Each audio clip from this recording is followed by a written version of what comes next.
Hello friends, welcome to my channel excellent coaching. आज हम 022 का ब्लॉक 4 शुरू करने वाले हैं और ब्लॉक 4 का यूनिट 1 है जिसका नाम है introduction to developing guidance and counselling programme. मतलब गाइडेंस एंड काउंसलिंग प्रोग्राम जो डेवलप करे जाते हैं वो कैसे किए जाते हैं उसके बारे में हम यहाँ पढ़ेंगे। और यहाँ पे इन्होंने मेनली जो बात करी हुई है वो स्कूल गाइडेंस प्रोग्राम की बात करी गई है कि स्कूल में जो गाइडेंस प्रोग्राम है वो कैसे डेवलप होता है और कॉम्प्रिहेंसिव या पार्शियल काउंसलिंग प्रोग्राम क्या होते हैं। तो स्कूल की काउंसलिंग के ऊपर फोकस किया गया है। यहाँ ये बता रहे हैं कि we are focusing upon the developing planning and organisation of guidance and counselling services under a comprehensive school guidance programme. मतलब स्कूल में एक प्रॉपर तरीके से अलग से गाइडेंस प्रोग्राम शुरू करने के लिए किस तरह से प्लानिंग की जाती है और क्या ऑर्गेनाइजिंग क्या क्या क्या रिक्वायरमेंट होती है उसको ऑर्गेनाइज करने के लिए, ये यहाँ पे डिस्कस किया है। तो स्कूल गाइडेंस प्रोग्राम के बारे में यहाँ बता रहे हैं कि जो वहाँ के स्कूल के बच्चे होते हैं उनके अलग अलग नीड्स होते हैं अलग अलग स्टेजेस पे। कभी एजुकेशनल नीड्स होते हैं, कभी पर्सनल नीड्स होते हैं, तो उस केस में उनको गाइडेंस एंड काउंसलिंग की ज़रूरत पड़ती है। और जो पर्सन गाइडेंस एंड काउंसलिंग में इन्वॉल्व होता है वो ये प्रोग्राम तैयार करता है गाइडेंस एंड काउंसलिंग का, और इसमें अलग अलग तरह की सर्विसेज वो प्रोवाइड करता है स्टूडेंट्स को। तो स्कूल गाइडेंस प्रोग्राम का मतलब क्या है, meaning of school guidance programme क्या है। तो यहाँ पे कह रहे हैं कि एक ऐसा programme development we mean a systematic process that include some sequential steps. मतलब प्रोग्राम डेवलपमेंट का क्या मतलब है कि आप प्रोग्राम को डेवलप कर रहे हो, मतलब आप एक इस तरीके से सिस्टमैटिक प्रोसेस बना रहे हो जिसमें सीक्वेंस में स्टेप्स होते हैं जो वन बाय वन हमें फॉलो करने होते हैं। Introduction, then establishment, then implementation. पहले इंट्रोड्यूस किया जाएगा उस प्रोग्राम को, फिर उसको एस्टैब्लिश करा जाएगा, फिर उसको इम्प्लीमेंट करा जाएगा, जैसे हम गाइडेंस एंड काउंसलिंग प्रोग्राम के बारे में बात कर रहे हैं। तो गाइडेंस को यहाँ पे क्या कंसीडर कर रहे हैं, it is a programme, considered as a program because a counselor needs to plan and organize guidance and counseling services। एक गाइडेंस को प्रोग्राम क्यों बोल रहे हैं, क्योंकि इसमें भी कुछ स्टेप्स होते हैं जिनकी प्लानिंग करनी पड़ती है। काउंसलर को वो प्लान करना पड़ता है, ऑर्गेनाइज करना पड़ता है गाइडेंस एंड काउंसलिंग सर्विसेज में, कि वो स्टूडेंट्स के नीड्स को कैसे मीट करेगा, जो भी उनकी डिमांड्स है या चैलेंजेस हैं स्टूडेंट की लाइफ में, उसको वो कैसे पूरा करेगा उस नीड को। तो इसलिए वो प्लानिंग की रिक्वायरमेंट पड़ती है, प्रॉपर ऑर्गेनाइजिंग की रिक्वायरमेंट होती है, इसलिए इसको एक प्रोग्राम का नाम दिया हुआ है जो स्टूडेंट्स के ऊपर फोकस करता है। इसमें दो टाइप के होते हैं, एक होता है अनस्ट्रक्चर्ड और एक होता है स्ट्रक्चर्ड। अनस्ट्रक्चर्ड तो क्या है, जो जैसे हम गाइडेंस तो किसी से भी ले लेते हैं, कई बारी हम अपने पेरेंट्स से भी गाइडेंस लेते हैं, अपने टीचर से भी गाइडेंस लेते हैं, लेकिन एक वो प्रॉपर प्रोग्राम नहीं होता, वो हम एक इनफॉर्मली कोई गाइडेंस जब लेते हैं तो उसको अनस्ट्रक्चर्ड कहा जाता है, और फॉर्मल जो गाइडेंस होती है उसको स्ट्रक्चर्ड कहा जाता है। तो यहाँ पे ये दो व्यू पॉइंट बता रहे हैं कि गाइडेंस एंड काउंसलिंग को लेके ना दो व्यू पॉइंट्स हैं। पहला व्यू पॉइंट कहता है that it should B an integral part of the educational process. मतलब जो पढ़ा रहा है, एजुकेट कर रहा है स्कूल में, उसका उसका ही काम है कि वो गाइड करे और काउंसिल करे, तो वो उसी का एजुकेशनल प्रोसेस का इंटीग्रल पार्ट होना चाहिए। तो सब्जेक्ट टीचर्स हैं वो ही क्लास में पढ़ाते पढ़ाते गाइड कर सकते हैं स्टूडेंट्स को, गाइडेंस एंड काउंसलिंग दे सकते हैं। सेकेंड व्यू पॉइंट कह रहा है कि it should be a separate guidance programme, कि ये टीचर्स का, सब्जेक्ट टीचर्स का इसमें जो है रोल, जो एजुकेशन का रोल है उसी में इसको इंक्लूड मत करो, इसको एक सेपरेट गाइडेंस प्रोग्राम बना के चलो जो कि ऑर्गेनाइज करा जाए by fully professional trained guidance personnel. मतलब इसमें ये नहीं कि जो टीचर पढ़ा रही है वही गाइडेंस एंड काउंसलिंग कर रही है, अलग से जो ट्रेंड जो गाइडेंस पर्सनल होते हैं, जो काउंसलर्स होते हैं, उनको रखा जाए और ये प्रोग्राम अलग होना चाहिए। ठीक है, इसी तरीके से दो व्यू पॉइंट के अकॉर्डिंग दो तरह के हो गए, एक अनस्ट्रक्चर्ड एक स्ट्रक्चर्ड। अनस्ट्रक्चर्ड का मतलब जिसमें टीचिंग फैकल्टी, पेरेंट्स, स्टूडेंट्स ये सब इन्वॉल्व होते हैं, जो गाइडेंस प्रोग्राम के लिए रिस्पॉन्सिबल होते हैं। मतलब ये लोग होते हैं जो अपनी टीचिंग में, जैसे टीचिंग फैकल्टी है तो वो पढ़ाते पढ़ाते ही उसी का पार्ट एक बना देती है, गाइडेंस का इंटीग्रल पार्ट हो जाता है एजुकेशनल प्रोग्राम का। पेरेंट्स गाइड करते हैं स्टूडेंट्स को। तो अनस्ट्रक्चर्ड गाइडेंस प्रोग्राम का क्या कह रहे हैं कि इसमें इसकी एंटिटी लूज हो जाती है कि अलग से कोई प्रोग्राम है, फिर अलग से तो कोई गाइडेंस प्रोग्राम इसमें आता ही नहीं है। ये तो ये है कि एजुकेशन चल रही है और उसी के बीच में गाइडेंस दी जा रही है, तो इसकी जो सेपरेट एंटिटी है वो ख़त्म हो जाती है। तो कोई रिस्पॉन्सिबल नहीं रहता इस चीज़ के लिए, क्योंकि यहाँ पे कोई प्रोफेशनली इन्वॉल्व नहीं है कोई काउंसलर। दूसरा जो कह रहे हैं, दूसरा व्यू पॉइंट है जिसको स्ट्रक्चर्ड प्रोग्राम बोलते हैं, जहाँ पे एक प्रोफेशनल काउंसलर इन्वॉल्व होता है जो गाइडेंस देता है बच्चों को, और उसमें वो करियर्स के लिए असिस्ट करता है, टीचर्स को भी। मतलब ऐसे नहीं है कि सिर्फ स्टूडेंट्स को गाइडेंस मिलती है, वो काउंसलर अगर स्कूल में है, अगर स्कूल में कोई अलग से गाइडेंस प्रोग्राम है, तो वो गाइडेंस बच्चों को, टीचर को, पेरेंट्स को, सबको मिल सकती है। टीचर को करियर गाइडेंस मिल सकती है, बच्चों को मिल सकती है गाइडेंस, पेरेंट्स को मिल सकती है, तो वह हर किसी को वो रिस्पॉन्सिबल ही है, क्योंकि वो ट्रेंड प्रोफेशनल है, तो उसकी रिस्पॉन्सिबिलिटी है कि वो प्रोग्राम में अपने हर एक पर्टिकुलर कैंडिडेट को इन्वॉल्व करे। Need for guidance and counselling क्या है, तो ये हम सबको पता है कि स्कूल सिस्टम में एजुकेशनल गाइडेंस नीड होते हैं, जहाँ पे स्टूडेंट्स को एजुकेशन से रिलेटेड प्रॉब्लम्स आती है, वो परफॉर्म नहीं कर पाते हैं, उनको डिफ़िकल्टीज होती हैं, क्रिएटिव नहीं सोच पाते हैं, मोटिवेटेड नहीं होते हैं कई बारी। तो अप्रोप्रिएट कोर्स सेलेक्ट करना, जैसे उनको जब स्ट्रीम सेलेक्ट करनी पड़ती है या उनको जब चॉइसेस दी जाती हैं सब्जेक्ट की, तो वहाँ पे जब गाइडेंस चाहिए होती है। लर्निंग डिफ़िकल्टीज़ होती है, जैसे कई बार स्पेशल एजुकेशन नीड्स बच्चे होते हैं जिनको लर्निंग डिफ़िकल्टीज़ होती है, उनके लिए क्रिएटिविटी को फोस्टर करने के लिए और मोटिवेशन लेवल को बढ़ाने के लिए, तो एजुकेशनल गाइडेंस नीड में आ जाता है। फिर वोकेशनल नीड में कि प्रॉपर वोकेशन कैसे सेलेक्ट करें, उसके लिए प्रिपेयर कैसे करें, उसके लिए इंफॉर्मेशन कहाँ से मिलेगी, जो करियर अपॉर्चुनिटीज़ वो आगे ढूंढ रहे हैं, करियर ग्रोथ कैसे चलेगी, तो ये सारी गाइडेंस दी जाती है वोकेशनल नीड में। पर्सनल गाइडेंस भी होती है जिसमें सोशल इमोशनल नीड्स का ध्यान रखा जाता है। तो जो पर्सनल प्रॉब्लम्स हो रही हैं बच्चे को या स्टूडेंट को या टीचर भी हो सकती है, यहाँ पे क्या है, इनका purpose to make individuals effective and responsible citizen by enabling them to contribute to the society, assume leadership, conform to the social norms, develop healthy and positive attitude toward different section of the society। ये सारी चीज़ें समझाते हैं कि एक तो ये है कि एक रिस्पॉन्सिबल सिटीज़न बनना है, किस तरीके से सोसाइटी को कुछ कंट्रीब्यूट करना चाहिए हमें दूसरों की मदद करके, या किसी तरीके से कुछ ऐसा करके जिससे हमारी सोसाइटी का वेलफेयर हो।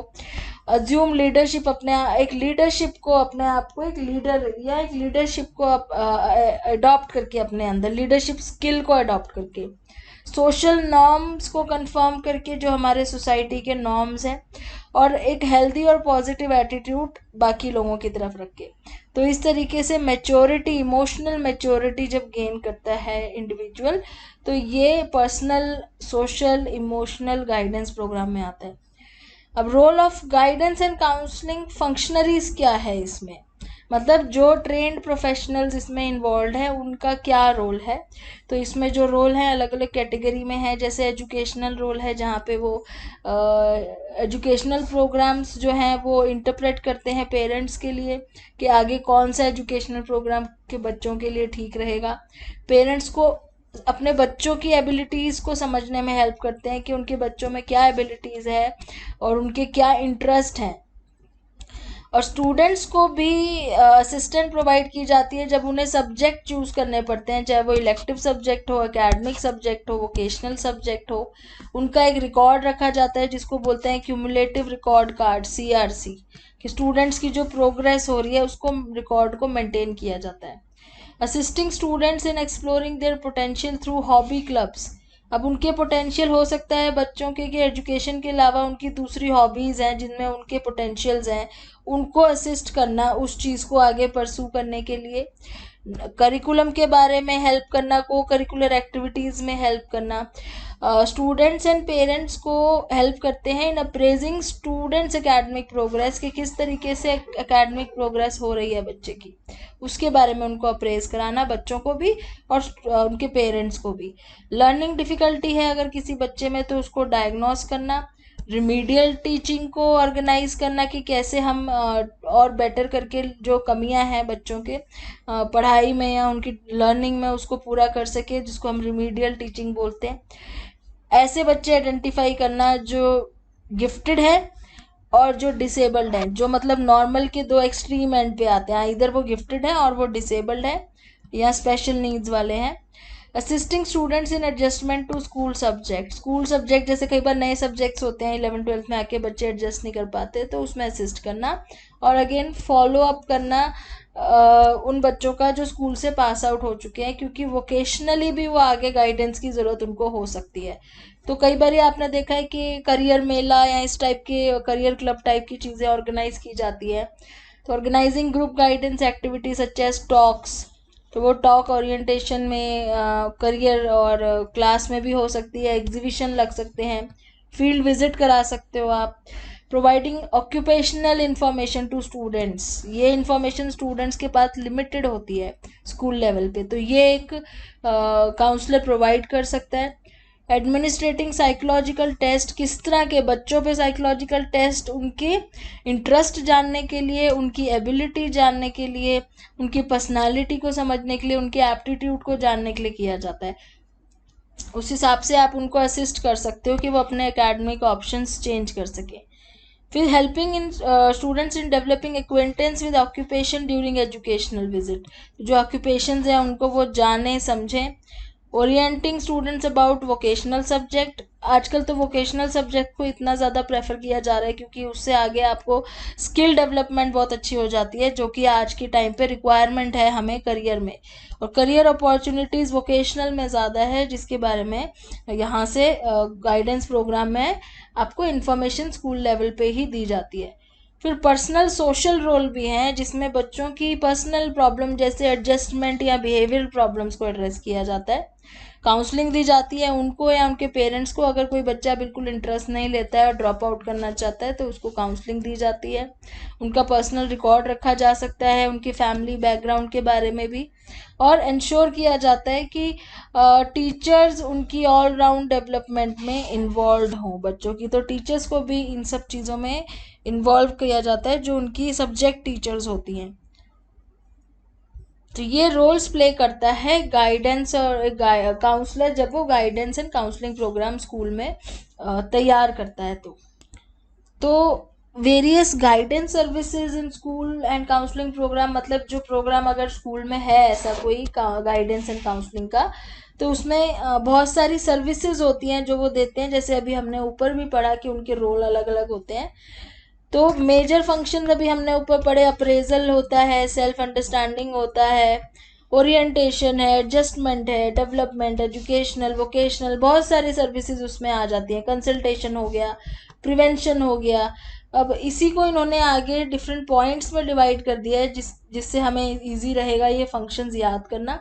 जैसे पहला ओरिएंटेशन सर्विस है, तो ओरिएंटेशन में क्या है, स्टूडेंट्स को नई, ओरिएंटेशन क्या होता है, जब हम किसी नई चीज़ के बारे में बताते हैं तो ओरिएंटेशन टॉक रख सकते हैं।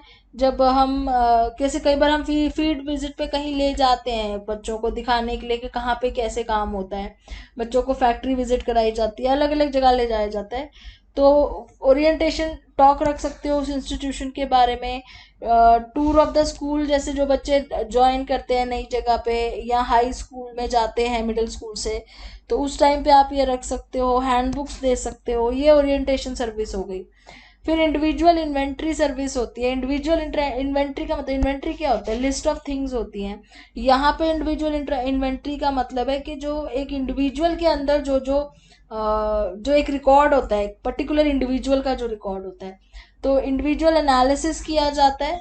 एक्टिविटी ऑफ दिस, ये स्कूल गाइडेंस प्रोग्राम में ही आता है, जिसमें systematic assessment procedure to identify the characteristics and potential, हर एक बच्चे के अंदर क्या उसके करेक्टरिस्टिक्स हैं और उसकी क्या पोटेंशियल है, जो इन्वेंट्री ये वर्ड यूज़ कर रहे हैं जिसके लिए, तो हर एक इंडिविजुअल की इन्वेंट्री कि उसकी करेक्टरिस्टिक्स क्या है और उसके अंदर क्या क्या पोटेंशियल है, उसकी लिस्ट बनाई जाती है, उसको असेस किया जाता है, जिसके लिए जैसे अभी हमने ऊपर पढ़ा पर्सनालिटी टेस्ट हो सकते हैं, एप्टीट्यूड टेस्ट हो सकते हैं जो यूज़ किए जाते हैं, स्टैंडर्डाइज टेस्ट होते हैं, स्कूल के रिकॉर्ड्स होते हैं, ऑब्जर्वेशन रिपोर्ट्स भी हो सकती है, काउंसलर ऑब्जर्वेशन का भी यूज़ कर सकता है। रेटिंग स्केल्स का यूज़ किया जा सकता है। सेल्फ रिपोर्टिंग में क्वेश्चनेयर या ऑटोबायोग्राफी, मतलब वो डेटा जैसे चाहे वो कलेक्ट कर सकता है, चाहे वो स्टूडेंट से खुद से करे या उसकी फैमिली से करे या उसके टीचर से करे या उसके पीयर्स या पेरेंट्स को बुला के करे। तो ये CRC मतलब क्यूमुलेटिव रिकॉर्ड इकट्ठा हो जाता है उस बच्चे का।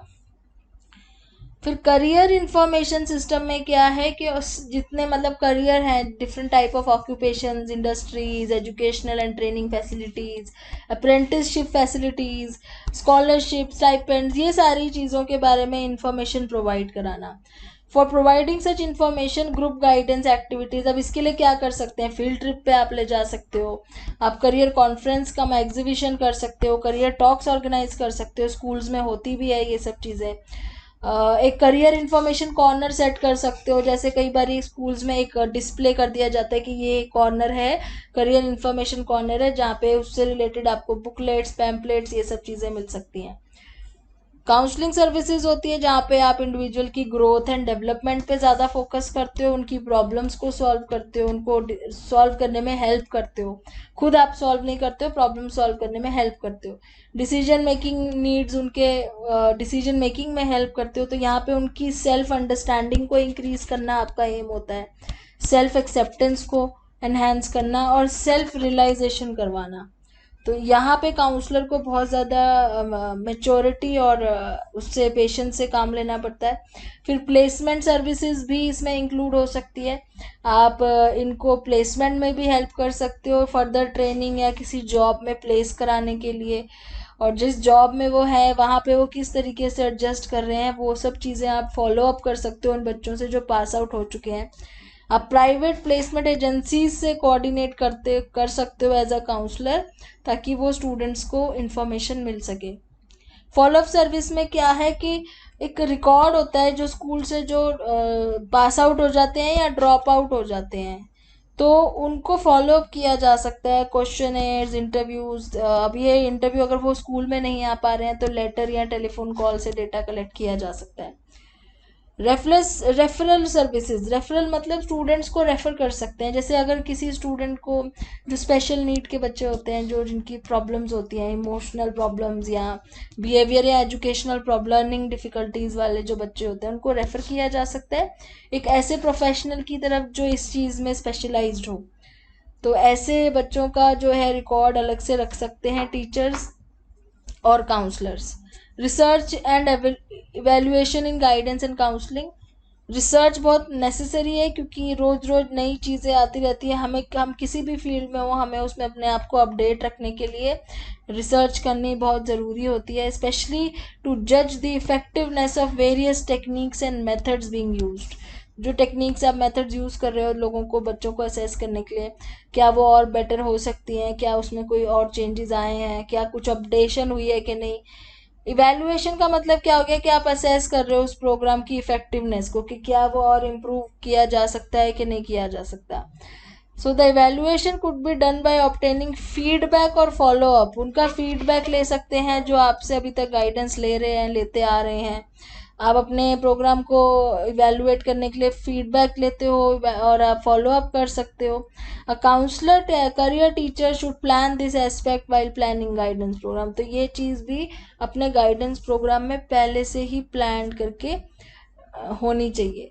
अब कैसे डेवलप किया जाता है, developing a guidance and counselling programme in school, तो कैसे डेवलप किया जाता है, उसका पहला स्टेप होता है नीड असेसमेंट। ये इसका फर्स्ट स्टेप है, जब आप कोई भी गाइडेंस एंड प्रोग्राम डेवलप करते हो तो पहला स्टेप ही यही है कि नीड क्या है उस प्रोग्राम की। नीड का मतलब क्या हुआ कि क्या चीज़ अभी आपके पास है और क्या आप चाहते हो, what is and what should be, इसके बीच का जो गैप है। So need assessment is a formal process which determines the gap between what is and what should be, जो है और क्या होना चाहिए, इस चीज़ के गैप को हम नीड कह सकते हैं। नीड असेसमेंट का पर्पस क्या होता है कि प्रोग्राम रेलेवेंट हो, आपका गाइडेंस एंड प्रोग्राम रेलेवेंट हो, मतलब जो नीड है उसके अकॉर्डिंग हो बच्चों की, और सारे स्टाफ मेंबर्स उसमें इन्वॉल्व हो, प्रोग्राम सक्सेसफुल रहे, इसलिए नीड असेसमेंट ज़रूरी होती है। इससे प्रोग्राम के गोल्स और ऑब्जेक्टिव बन जाते हैं और प्रोग्राम इवेलुएट करना इजी रहता है कि क्या हमने वो गोल और ऑब्जेक्टिव हैं वो पूरे कर लिए हैं, तो इसलिए हमें ये बहुत ज़रूरी है कि नीड पता हो। नीड्स कैसे पता हो सकती है? हम सर्वे कर सकते हैं अपने स्कूल के बच्चों का। It focuses on the specific objectives of guidance programme to determine a starting point, मतलब हम कहाँ से स्टार्ट करें उस चीज़ के लिए हम सर्वे कर सकते हैं कि हमें करना क्या है अपने गाइडेंस एंड प्रोग्राम में, शुरुआत कहाँ से करनी है। तो पहले तो एक प्लानिंग कमेटी बनेगी। यहाँ पे इन्होंने ये नाम आप इम्पोर्टेंट याद कर लेना। There are certain steps suggested by Remis and Burt to assess the need programme, need assess करने के लिए जो कमिटी बनेगी उसके बारे में ये जो स्टेप्स बताए हैं, ये बताए हैं रेमिस एंड बर्ट ने, कि पहले तो एक प्लानिंग कमेटी बनाओ जिसमें उस ऐसे लोग होने चाहिए जो जिसमें कुछ टीचर्स हों, कुछ रिप्रेजेंटेटिव स्टूडेंट्स हों, कुछ पेरेंट्स हों, और स्कूल के और कुछ रिप्रेजेंटेटिव हो सकते हैं जो मैनेजमेंट से हो सकते हैं, या स्कूल फंक्शनरी, एजुकेशनल फंक्शनरीज हो सकते हैं। इनका काम क्या है प्लानिंग कमेटी का? ये आइडेंटिफाई करेंगे कि हमारे स्कूल गाइडेंस प्रोग्राम का गोल क्या होना चाहिए, मतलब कि एक्चुअली में नीड क्या है बच्चों की, उस हिसाब से गोल होना चाहिए। फिर डिफाइन गाइडेंस प्रोग्राम गोल, तो ये जो कमेटी है ये आइडेंटिफाई करेगी स्पेसिफिक गोल्स क्या होंगे इस प्रोग्राम के, जो कि बच्चों की नीड से बनेंगे। जैसे एग्जाम्पल के तौर पे इन्होंने यहाँ क्या दिया हुआ है, one of the goals of guidance programme में be to reduce indiscipline in senior students और dealing with the problem of drug abuse. तो इस तरह की चीज़ें हो सकती हैं। जो स्कूल की प्रॉब्लम है वो स्कूल के बारे में तो स्कूल के लोग ही बता पाएंगे, या वहाँ पे जो स्टूडेंट्स हैं जो रिप्रेजेंट कर रहे हैं अपनी क्लास को, वो बता पाएंगे कि बच्चों के बीच में किस तरह की प्रॉब्लम्स हैं। तो जैसे किसी स्कूल में स्मोकिंग की बहुत ज़्यादा प्रॉब्लम आ रही है एडोलोसेंट्स में, तो वो उनका उस टाइम पे गोल हो सकता है कि हमारा जो प्रोग्राम है उसको रिड्यूस करने के लिए बना है। गोल रियलिस्टिक होना चाहिए, अचीवेबल होना चाहिए। ऐसा ना हो कि आपने कोई बहुत ही वेग सा गोल बना लिया है जो अचीव नहीं कर पा रहे हैं। टेक्निक्स क्या यूज़ होंगी इसमें? जैसे ऑब्जर्वेशन करी जा सकती है, सर्वे किया जा सकता है नीड को असेस करने के लिए, टेस्ट किया जा सकता है, इन्वेंट्रीज यूज़ करी जा सकती है, कंसल्टेशन विद इन्फॉर्म्ड पर्सन, जिनको नॉलेज है उन लोगों से कंसल्टेशन की जा सकती है, इंटरव्यूज़ हो गया, फोकस ग्रुप डिस्कशन, मतलब कुछ ऐसे लोग होते हैं जो पर्टिकुलर ग्रुप में ग्रुप बनाया जाता है कुछ ऐसे लोगों का जो रिप्रेजेंट कर रहे हैं अपने अपने पर्टिकुलर एरिया ऑफ पीपल को, तो उनके साथ ग्रुप डिस्कशन हो सकती है। रिकॉर्ड्स या रिपोर्ट्स देखी जा सकती हैं जिसमें problems of student, previous problem, पिछले साल या पहले से क्या प्रॉब्लम्स आती रही हैं, तो इस तरीके से डेटा कलेक्ट कर सकते हैं। फिर एडमिनिस्टर द टूल्स सेलेक्ट करने हैं। Once the counsellor has selected the tools he has to select the sample, कौन से स्टूडेंट्स, कौन से पेरेंट जिससे इंफॉर्मेशन ली जाएगी। आप पूरे स्कूल से इंफॉर्मेशन नहीं ले सकते, स्कूल में 2-3 हज़ार बच्चे, काफ़ी बच्चे होते हैं, आप सबसे इंफॉर्मेशन नहीं ले सकते, तो सैम्पल कौन होगा। और लास्ट स्टेप है, पांचवा स्टेप है, ये कह रहे हैं कि two in need assessment process is to implement the result, मतलब क्या रिजल्ट आया है आपका, ये टूल्स यूज करके आपका क्या रिजल्ट आया है, उस बेस पे आपका गोल जो बनेगा। फिर क्या कह रहे हैं, फॉलो अप है last step in assessing the need and guidance programme. Follow up of any programme is important to know its effectiveness. Follow up क्यों? ताकि हमें पता चले कि क्या हम एक्चुअली में प्रॉब्लम सॉल्व कर पा रहे हैं स्टूडेंट्स की, पेरेंट्स की, टीचर्स की। तो इस तरीके से ये प्रोग्राम डेवलपमेंट के स्टेप्स बनते हैं। अब इसके बाद जो टॉपिक है वो हम नेक्स्ट वीडियो में स्टार्ट करेंगे, setting up a guidance committee. Thanks for watching.